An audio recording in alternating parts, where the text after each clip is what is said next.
Hello everyone and welcome to today's special event in the University of Tasmania's Island of Ideas program, which is this particular forum is actually co-sponsored by the Australian Institute of International Affairs.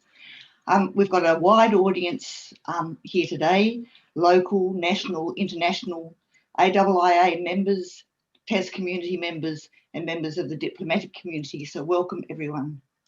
In welcoming you, I wanted to first of all pay respect from both the university's perspective and the AIIA perspective to the traditional owners of the land. We recognise the deep history and culture of the Palawa people in their relationship with this land, and we acknowledge their custodians and leaders past, present and emerging. This land always was and always will be. I'm Kim Boyer. I'm the Tasmanian State President of the Australian Institute of International Affairs, and we're pleased to partner with the University of Tasmania in a number of events in the university's Island of Ideas project. This program began last year as part of COVID and a reaction to COVID, and then continues this year, although we will be moving to hybrid events as the year emerges. It is part of the university's key focus to ensure the safety of the community and its students and staff.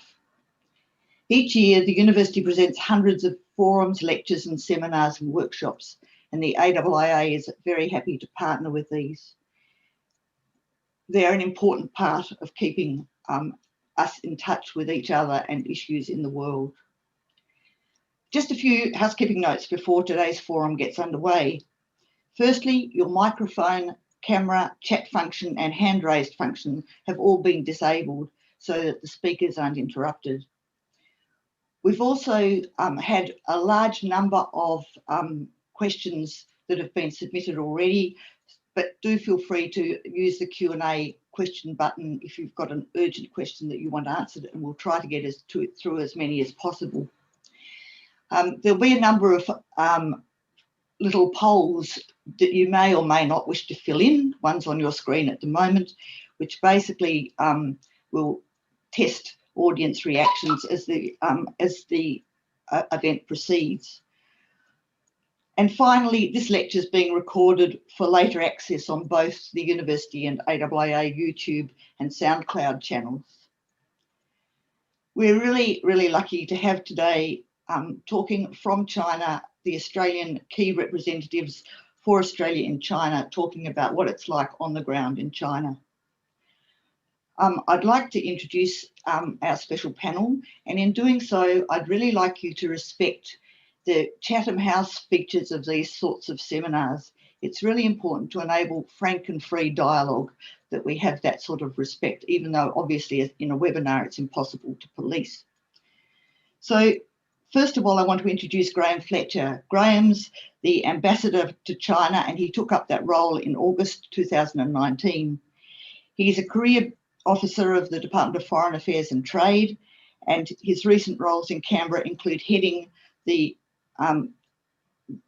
North Asia Division and was responsible for completing the China-Australia Free Trade Agreement. His earlier postings were in Washington, DC, Beijing and Noumea. He's got a history in, a degree in history at the University of Tasmania. Sorry, at the University of Sydney. I'm confusing him with Daniel. Daniel Boyer is, and I have to confess to a little level of self-interest here, is my son. But more importantly, he's Austrade's General Manager, Greater China, based in Beijing. He heads a team of 111 staff across 9 offices, delivering high-quality trade and investment services to companies in Australia and Greater China. He joined Austrade in 2014 and most recently led the Government and Partnerships Division. Prior to Austrade, Daniel worked in a number of Australian government agencies, most recently Immigration and Border Protection. He's an alumnus of the University of Tasmania, graduating with a Bachelor of Economics in 1996. So welcome, and over to Graham and Daniel for this forum. Thank you. Well, thank you, Kim, and greetings from Beijing to all of those in Tasmania and elsewhere who are listening in. Very pleased to have the opportunity to speak to you and your compatriots. Australia-China bilateral relationship is a very significant one for Australia, and it's something which we pay a lot of attention to. I suppose most of you in Australia would recognise that it's been under quite considerable pressure in recent times. That dates back to the end of 2017. I think we saw things deteriorating sort of quite obviously, and became particularly acute from about April last year.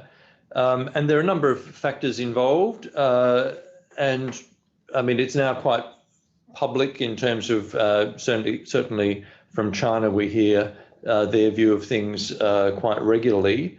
China says that this is all Australia's fault. Australia's, taken the wrong path, made mistakes, and has to correct its errors before anything can improve. We don't agree with that. We think what we have been doing is entirely legitimate and reasonable, and in response to China's own actions, which have affected our interests. So really, there's been a series of actions and reactions by both sides. Most recently, China has suspended all activity under our Strategic Economic Dialogue, which was a meeting at ministerial level between our Treasurer and our Trade Minister and the head of the National Development Reform Commission in China. That for us is a very disappointing decision. We don't see that that's at all necessary, given that we actually think we need to talk more rather than less. It's not just a symbolic gesture by China. That suspension within the China system sends a signal that Australia is now sort of on the outer, and that other people can, other parts of the China system should feel free to avoid doing things with Australia if they wish. Just stepping back a bit, I mean what we're seeing is China is now bigger than it used to be. It's more successful. Its economic success has led to greater strategic weight. It's more ambitious. It has more greater expectations about how it should operate in the world, and particularly in its region. It's more active. And we have seen the impact of that in Australia. We've got Chinese companies, Chinese money, Chinese agendas are more visible and active in our community. We welcome China's growth and success. It's a good thing for us, of course, as well as for China.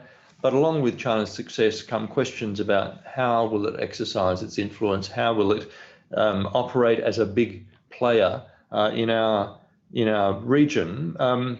And that's had an impact on our strategic space, especially if you look at Southeast Asia, the South China Sea, and also the Southwest Pacific. How does China's growing influence there impact on our interests? And how does China's view of international affairs impact on our interests? There are certain tendencies that we are alert to. Apart from our strategic space, our domestic interests, we're very concerned to ensure into the future the security of the information and telecommunications networks in our country, the security of critical infrastructure, the integrity of our political institutions. And so we have taken steps in recent years to strengthen the framework that we have, the legislative framework that protect our interests in those important areas. And thirdly, we're also concerned about China's activities or actions in Hong Kong and Xinjiang in particular, and we have expressed those concerns. And that, from a Beijing's perspective, is a very unwelcome thing. They don't want us to utter any views which are different to their view of what's going on there and what ought to be done there. In terms of specific actions by Australia, we've made a number of foreign investment decisions which China doesn't appreciate. We have, when we were moving to develop the 5G network in Australia, we we developed a policy regarding security of the people who would supply equipment to that network, which affected China, which they didn't appreciate. We've done a couple of other things. I mean, most recently, we I don't know the word is invalidated or ended two memorandums of understanding, MOUs, which the state of Victoria had concluded with China's National Reform and Development Commission, and China didn't welcome that either. So we've had a number of measures adopted by China that affected our trade, our coal, wine, timber, barley, cotton, some of our beef exports and seafood, and that overall our exports to China are still holding up reasonably well, largely due to the iron ore and energy inputs into China's economy.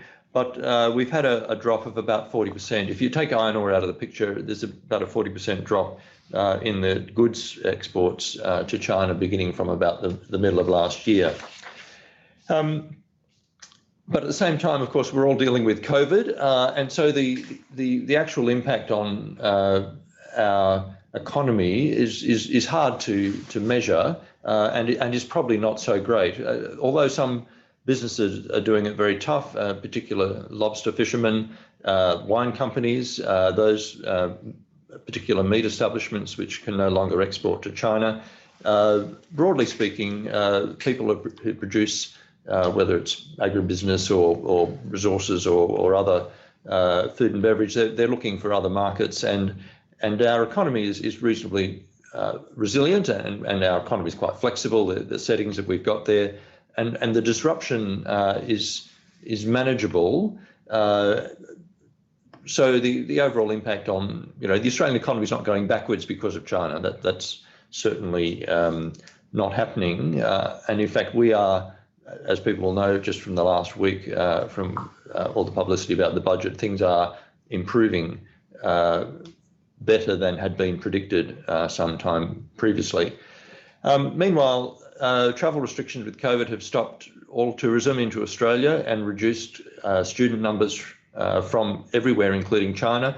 Though, in fact, China's held up better than some other markets. Overall, the rest of the world, numbers of commencements this year internationally are down 40% from other countries. From China, they're down 30%. So that's certainly a reduction, but not as bad as from elsewhere. The overall headcount of students from China studying in Australian institutions at the moment is down 12% this year over last year. Again, a drop, but not a precipitous one. Most of those students are actually offshore. They're not in Australia. About 60% of Chinese students studying at Australian institutions are actually not in Australia. And I think that's amazingly good that, those students are still studying online and completing their courses and et cetera, which is a good thing. So overall, if you just stepping back, looking at the bilateral relationship, it's something of a standoff. We certainly have important interests that we're advocating and wishing to promote and defend in the relationship. And China, I presume, sees it equally from their perspective, having their own interests that they need to advocate. But, the Australian community has values and interests at stake in this relationship which are important and which we, the government is responsible to protect. Going forward, it's difficult to see any particular circuit breaker at this point. We would like to see a return to a more constructive relationship that works for both countries. If there is to be further deterioration, it can only result in a decoupling progressively, which is really not in the real interests of either side. At some point, we will get to a settling point where we can, from where we can move forward. But I'd have to say, at the moment, it's hard to predict exactly what that will look like or when we will get to it, because frankly, there are still issues in the relationship which are problematic and which need to be dealt with. So I hate to be quite so downbeat in terms of the opening remarks. We'll get to the Q&A, which I think will perhaps be more free-flowing. But for the time being, the overall picture of the relationship is as I said. Now, for a slightly more optimistic take on things, I'll hand you over to Daniel, who deals with the business community. Thanks. For those that don't know me, as Kim said, I look after Austrade's Greater China Network. That's mainland China, Hong Kong, and Taipei as well. So Graham's already talked about the bilateral relationship, the challenges and tensions, which is something of a relief because it means that I don't have to. In the 15 minutes I've got today, I'll step through some of the megatrends that are shaping China's economic engagement with the world, discuss how these have informed China's recent 14th five-year plan and potential impacts for Australia's and the rest of the world's commercial engagement with China. Up front, though, I want to acknowledge the extremely tough context business, particularly Australian business, are operating in here at the moment. From a global pandemic, restricting travel and impacting logistics, to closed borders, to trade tensions causing uncertainty and in some cases significant loss of business. I don't think we've seen circumstances quite like these before. But it's also fair to say, as Graham says, that I'm reasonably positive about China as a market in the medium to long term. I often describe myself as the ragingly positive yang to Graham's sober yin. Both our perspectives actually sit quite comfortably alongside each other. Yes, there are certainly short-term risks here, and in some respects there always have been, just to be clear. This is not a newfound thing for China.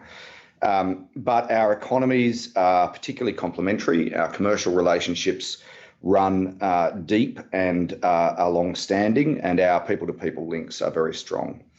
And we are still, Austrade are still actively supporting firms and their partners in their efforts to undertake business here, and still seeing deals being done day by day and week by week. All of which is to say that there is far more nuance and complexity in China's economic story and its future and Australia's part in it than I think many realise. Hopefully I can give you some sort of a sense of that. Let's start by talking about some of China's economic megatrends. First up, the growth of China's middle class that's been underway here for the last few decades means an increasingly sophisticated and urbanised consumer class demanding safe, reliable and high quality goods and services. To give you an idea about scale, McKinsey predicts that China's middle class could grow to 550 million within 3 years, more than 1.5 times the entire US population. This growth in the sophisticated middle class plays into Australia's wheelhouse in many respects, from food and bev to health to education and tourism. Taking education as an example, this means studying abroad when we can all travel again is more accessible to an even larger cohort of China's young population. Of course, there are challenges at the moment, including closed borders, the bilateral relationship and strong competition from countries like the UK, Canada and the US. But interestingly, enthusiasm amongst students for Australia as a study destination remains high. According to the 2021 White Book on Chinese Students in Overseas Education, released by education consultants EIC Education, Australia ranks the third most popular study destination this year at 16%, following the UK and US.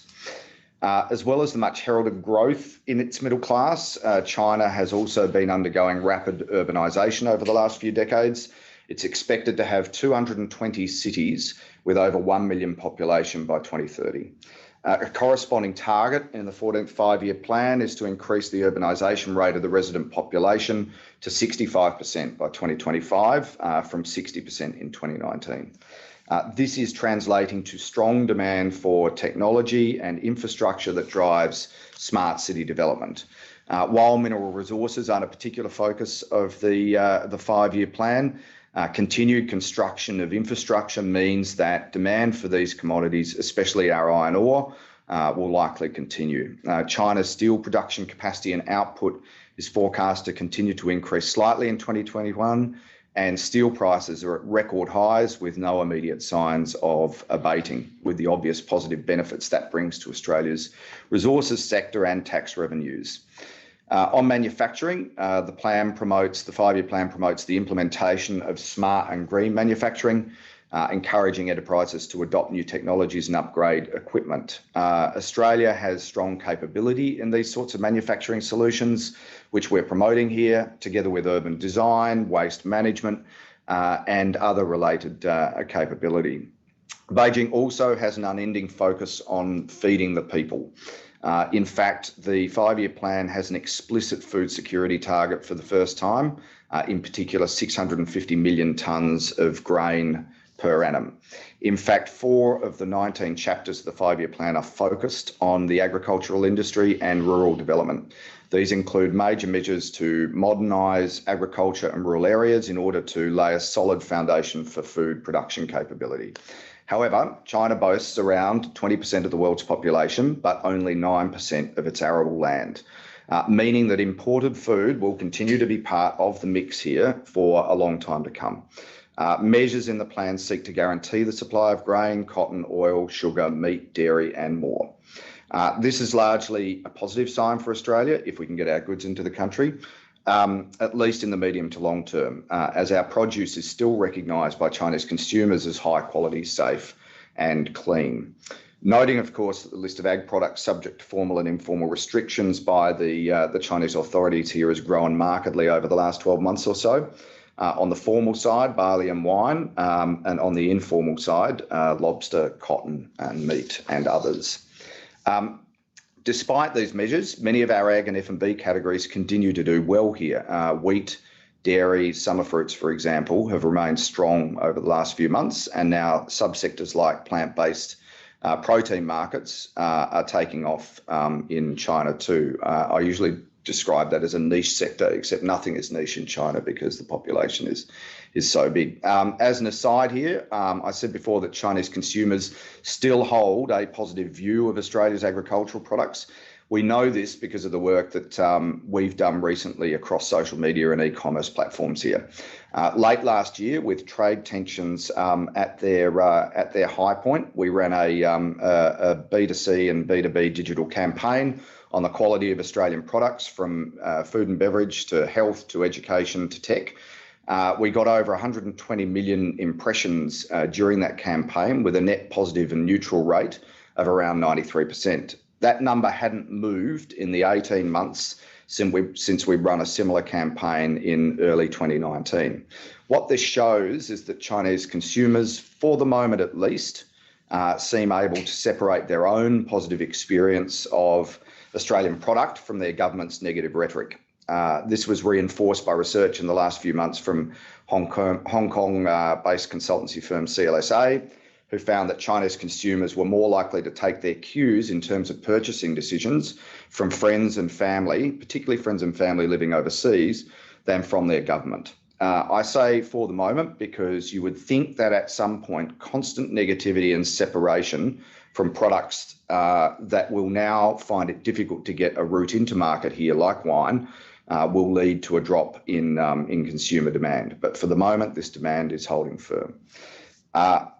As well as agricultural products, agri-tech is an emerging opportunity to potentially address acute challenges in the Chinese food supply chain. In particular, there is demand for technology that improves the sustainability and efficiency of farming and agricultural practices. The 5-year plan promotes the research, development and application of agri-tech particularly smart agriculture, which again plays to Australia's strengths. We have a lot of capability in that area.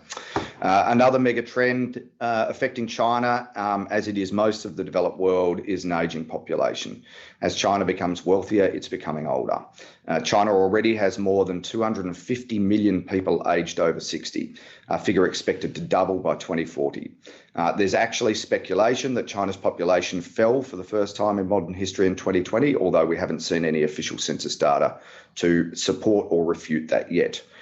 This demographic shift, as well as changes in lifestyle and diet, are driving an increased burden of chronic disease. China has over 3 million new cancer cases per year, and patient outcomes are lagging, with a 5-year cancer survival rate of 31% in China compared to 67% in Australia, just as an example. As China grapples with an ageing society, the plan proposes the implementation of a related national strategy. For example, there are serious shortfalls in qualified workers in the aged care sector, with an additional 9 million needed in the next decade. Efforts in the 5-year plan, developing elderly care services, building a system that integrates home, communities and healthcare facilities, improving the network of community and home-based services for elderly care, and making public facilities more elderly friendly.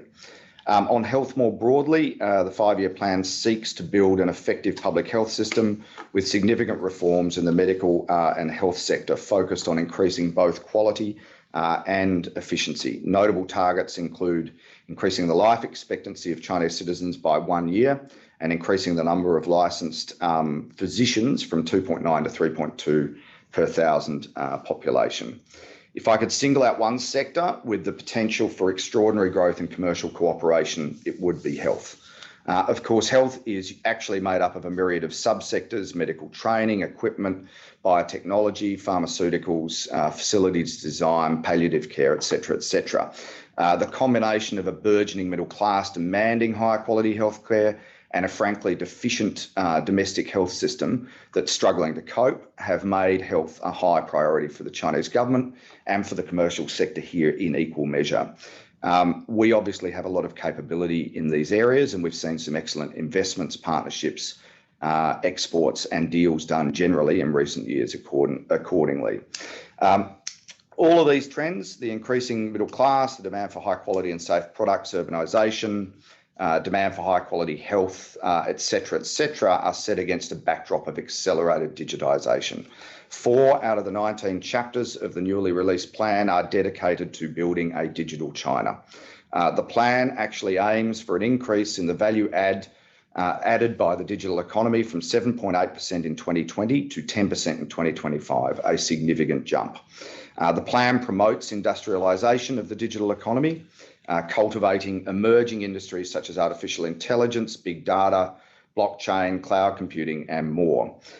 Digital tech innovation and applications from smart transportation to smart health are emphasised. We're currently supporting Australian businesses engaging here across a range of digital subsectors, from e-commerce, smart cities, e-games, fintech, immersive media to data analytics and digital health.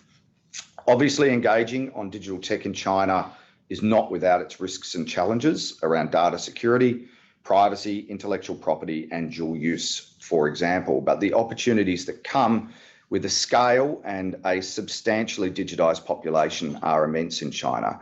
And to put that in context, nearly 1 billion people in China are connected in the internet, with the internet. And of those, 4/5 or nearly 800 million are on a single platform, which is WeChat. I'll conclude the way I often do by noting that the current climate for doing business here is tough. Recent actions suggest we should expect the China market to present a higher level of risk for most trade exposed sectors for months and potentially years to come. Things are often changing rapidly for particular products and sectors.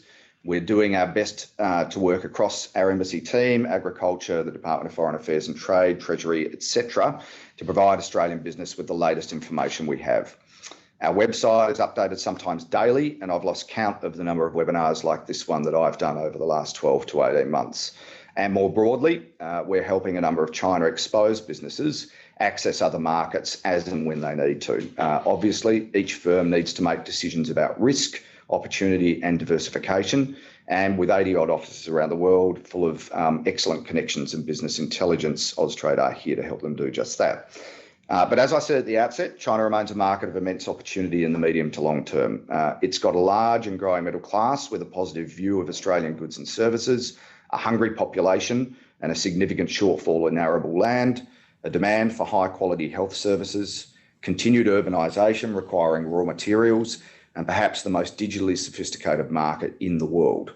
All of these play to Australia's strengths. As I said before, our economies are particularly complementary, our people-to-people links are strong, and the commercial relationships that many Australian businesses have built up over decades run very deep.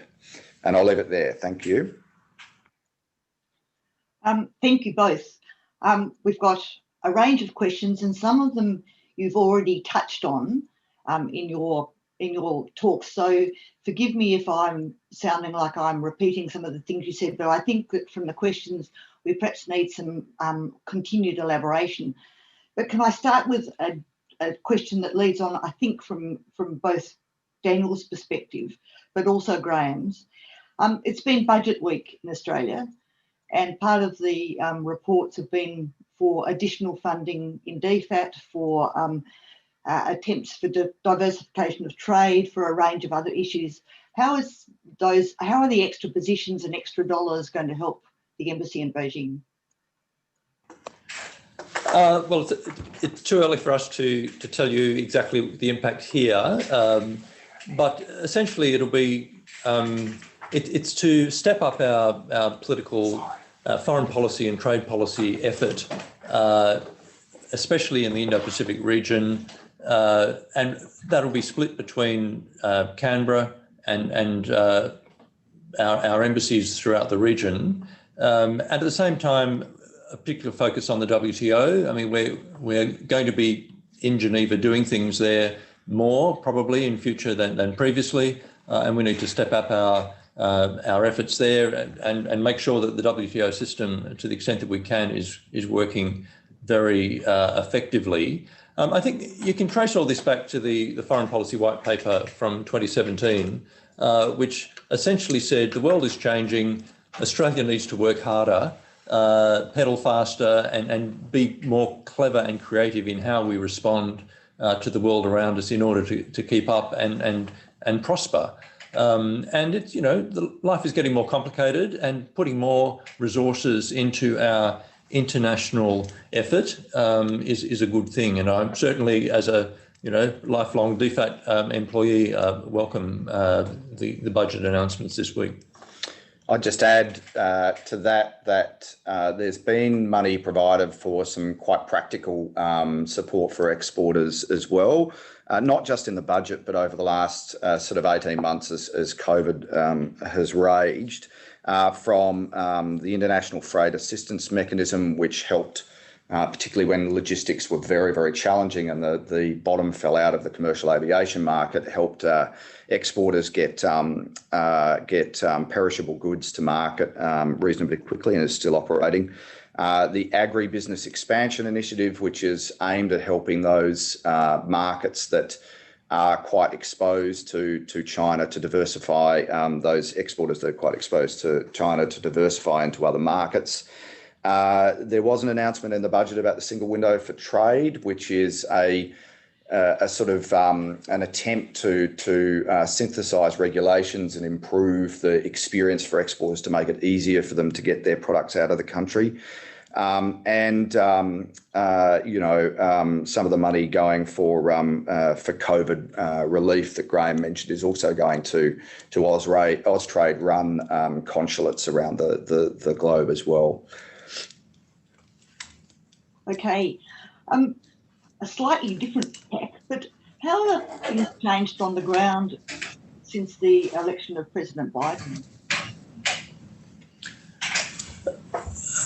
Look, I don't think there's been any fundamental change. The US-China relationship is very important and also very difficult.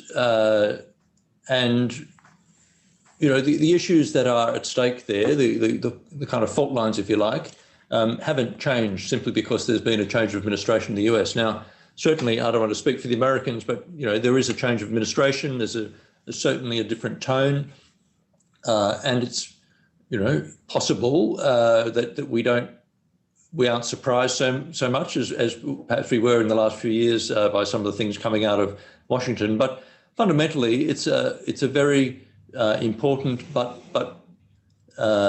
difficult relationship to see going forward. I think we're pleased to see that the people that the president has around him are very experienced and they know what they're doing. And the foreign ministers in Washington today, we're in close contact with the US about all these issues. Thanks. Graham, you mentioned right at the start about the suspension of the China-Australia strategic economic dialogue. Is Australia working to have that re-established? And I guess as a sort of ancillary to that, does the Victorian Belt and Road Initiative being cancelled by the Australian government have anything to do with that change in the strategic economic dialogue? Yeah, to answer your second question first, I think it's pretty clear that what we've seen from Beijing is a response to the action we took to end those two MOUs between the state of Victoria and the NDRC. Could I just say, China blames us for doing that, but they're the ones who started it. We had said at a federal level to China, look, we don't want to conclude an MOU in relation to the Belt and Road. We don't see a need to. We've got other things we can do. Let's go and do those. And the Chinese said, well, we'll sort of run around the side and find someone else to conclude one of these with. It wasn't just Victoria they approached. And we said, well, look, the federal government does foreign policy. Thank you very much. And so, the Chinese have a system whereby anything to do with foreign countries gets the sign-off in Beijing before it goes anywhere. We didn't have that system. We now do. And now that we have that system, the federal government can give a tick or a cross or amend subsidiary level arrangements which are made by other parts of our system with foreign countries, and that's what we're doing. So it's entirely, legitimate and normal. Of course, China didn't like the fact that from their perspective, it was a bit of a repudiation of something they value. And so they have responded with the strategic economic dialogue being suspended. Now, that hasn't actually met since 2017 anyway. In fact, all of our political level activity, interactions with China have been paused for about a year or two. So the practical impact immediately is not great, but it does send a signal throughout the China system that China is putting Australia in a certain, in the naughty corner, so to speak, and others can follow suit. And we're seeing a bit of that already, that other parts of the system here, not necessarily the Australian government, with Australian people we're going to be dealing with them on one thing or another, are now finding, well, because of the overall context, let's not do that for the time being, or let's not do that at all. And so that's certainly very unwelcome. It's not in China's interest for it to cut itself off in this way, not good for us either. We'd like to think that it's a temporary thing. Our government has been very upfront with China for months, saying we're prepared to sit down and talk about these issues that you're concerned about. We have concerns as well. We want to share them. We want to talk about them. China does not wish to talk to us at the moment about these things. It's looking for a signal of surrender, frankly. It wants us to back down from some of the decisions we've taken. We don't intend to do that. And so it's going to be a difficult process to try and work through these issues as the months go forward. The only thing I'd add on the suspension, the indefinite suspension of the strategic economic dialogue, is that it also has an impact on the confidence of Chinese commercial partners like importers and distributors in working with Australian companies, because if that signal is sent through the system, as Graham says, they're concerned about whether they'll be left carrying the cost of trying to import something that eventually doesn't actually get into the country. So that's also a bit of a challenge in terms of the way that that's been perceived. It's not just at the higher political level; it's about what happens elsewhere through the Chinese system. Thank you both.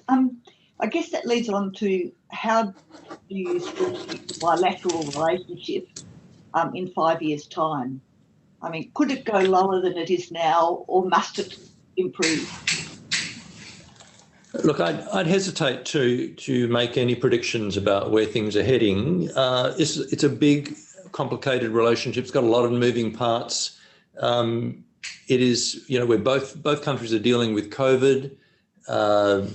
This relationship hasn't come about because, we're particularly nice people or the Chinese are particularly friendly. It's come about because we both have very strong interests in, our complementary economies, our geographic location. We're both in the same time zone.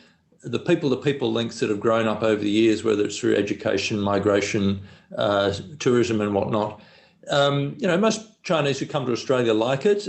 Many Australians come to China and are impressed and think, Chinese people are very successful in doing what they're doing. So it's got a lot of potential there. Now, will that potential be realised or not? I have to say, for the time being, I think it's going to be difficult. I don't see a light at the end of this particular tunnel. But beyond 5 years, beyond the short term, I'm optimistic that the mutual self-interest of both our countries, both our peoples, will find a way to again develop. But it may be a little time. I mean, at the moment we're kind of negotiating the parameters of a relationship where China thinks it can call the shots in certain ways, and we are responding in our own way, saying, well, look, you might want to alter things to suit yourselves, but we have a vote in this. And we, along with many others, don't want this region to become, a Sino-centric world. I mean, we want the international order that's been in place the last few decades. Certainly there'll be some adjustments, but we don't want to see it disrupted or undone. And as I said, we're not the only ones in that. We've got some very good partners throughout the region and beyond who have very similar views. And it's going to be, unfortunately, we're kind of the canary or the guinea pig or whatever, but we're working this out, well, we want to work it out step by step. It's going to take a while, I think. And the only thing, again, that I'd add to that is that the commercial relationships that exist between Australia and China go back a long way, decades in some cases. They are deep and long-standing, and that in and of itself, I think, as Graham says, adds to the range of reasons why I'm reasonably optimistic about the medium to long term rather than the short term. The yin and yang again. Thank you. We've had a number of questions about climate change. So does climate change figure in any of the bilateral relationships? And if it does, and should it? Look, we have a ministerial level climate change dialogue with China. That hasn't met for some time. And sort of senior level contact with China on that issue is not happening. Where we do connect with China is at a more working level, particularly and in the margins of international meetings where we both have delegations. There's another mechanism called the China Council for International Cooperation on the Environment and in Development, CCICED, which has a number of Australians involved, and that's like an international sounding board that China has, or a think tank to some extent, where people bounce ideas and talk about, what might be feasible in that whole field. China is, everyone knows, a major producer of greenhouse gas emissions. It's a major consumer of our energy. It's a huge manufacturer when it comes to, the solar panels and the wind turbines and so forth. And it's also an innovator, which has got enormous capacity in terms of R&D potentially to help us, to help the world find a way through on climate. We are an energy producer, whether it's gas, coal, nuclear, hydrogen, wind, solar, you name it. It's a major part of what we can do and what we want to do. And we ought to be talking to each other. That's not happening very much at the moment. I mean, China's a place where, you know, getting the industrial technological solutions, you know, if China can make progress there, it'll benefit all of us. Similarly, on policy solutions, I mean, and often that has been an area where countries like Australia have actually really helped China think through its own policy conundrums. You know, there's enormous potential there. The good news is, even if we're not talking to China about these things at a senior level, everyone else is. And whether it's the United States, all the Europeans, everyone who takes climate change seriously, and that's most of the world, is wanting to talk to China about it. China, to some degree, likes to play hard to get, and they want to be courted. But eventually things will come round, and I think the Chinese will recognise they have a huge part to play. If the world is going to deal effectively with climate change, China has got to be part of it. You know, they've got a lot of smart people here working on the issue, and you know, in due course, hopefully they'll make connections with their counterparts abroad. When Australia will get back into that discussion in a big way, I'm not sure, but certainly, it's, you know, if we were to say to the Chinese, or if they were to ask us, what do you want to talk about? That would be in our top half dozen issues. And I just once again add that commercially there's a lot of engagement, and has been for a long period of time, on a range of related sectors and technologies, from renewable energy to the circular economy to environmental systems and designs and all of those sorts of things. And that's both at the export level, that is Australia exporting its capability and services and products to China, but also it's been a significant focus of China's investment in Australia, particularly renewable energy and the circular economy. Thanks, Graham. Early in your talk to us, you mentioned Hong Kong and the issues and concerns about Hong Kong. We've had a number of questions about Taiwan. Can you repeat? Sorry, we've had a number of questions about Taiwan and the sense of tensions about Taiwan. Are you feeling those from the embassy perspective? Well, Taiwan is a very sensitive issue. It's one of those potential flashpoints in our region. And yeah, there's been a bit more talk about Taiwan in recent times. I don't, you know, looking ahead, you could say in the next decade or so, it's possible that the tensions will increase there. It's an uneasy situation, if you like. I mean, China's not happy with the status quo. It doesn't regard that as a permanent. It doesn't want that to be a permanent thing. I don't think people in Taiwan are particularly happy with the status quo either, but it's better than most of the alternatives. It just is a difficult issue that needs to be managed carefully. And, you know, we certainly support the very careful handling of anything to do with these flashpoints. Thank you. There have been a couple of questions, not surprisingly, about human rights and China's perspective of human rights.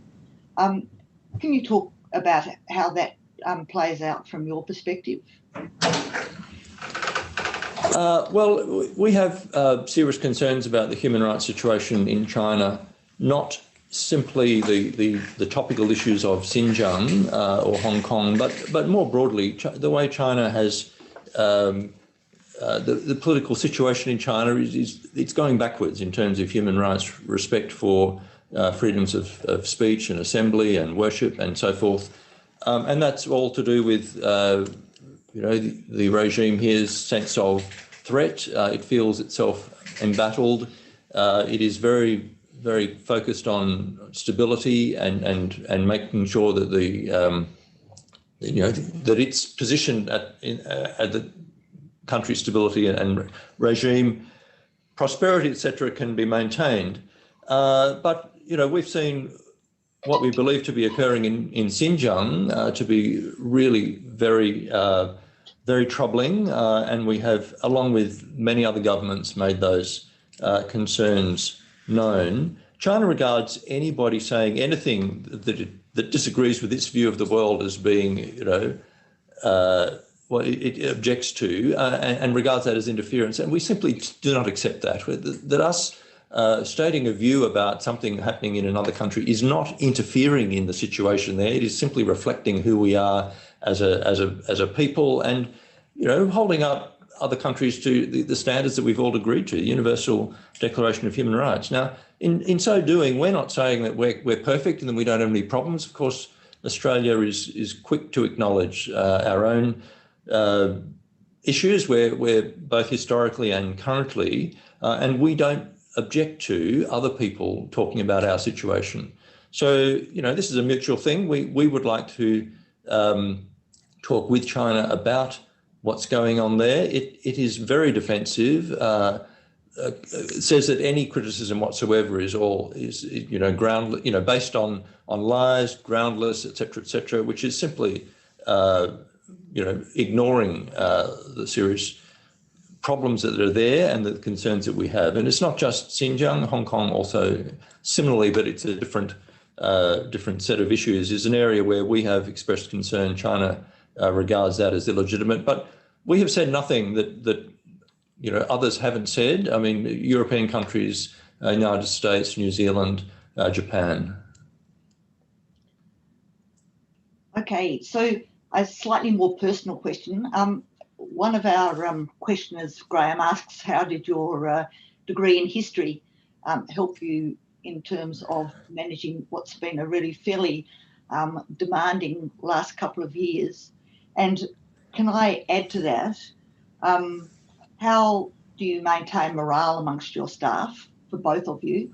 And what is the, if you like, the level of frustration and concern about the families and the staff in the embassy, and both frustration about inability to return to Australia if they want to, and also about, I guess, some concerns about personal safety, especially after the removal of the Australian journalists from Beijing?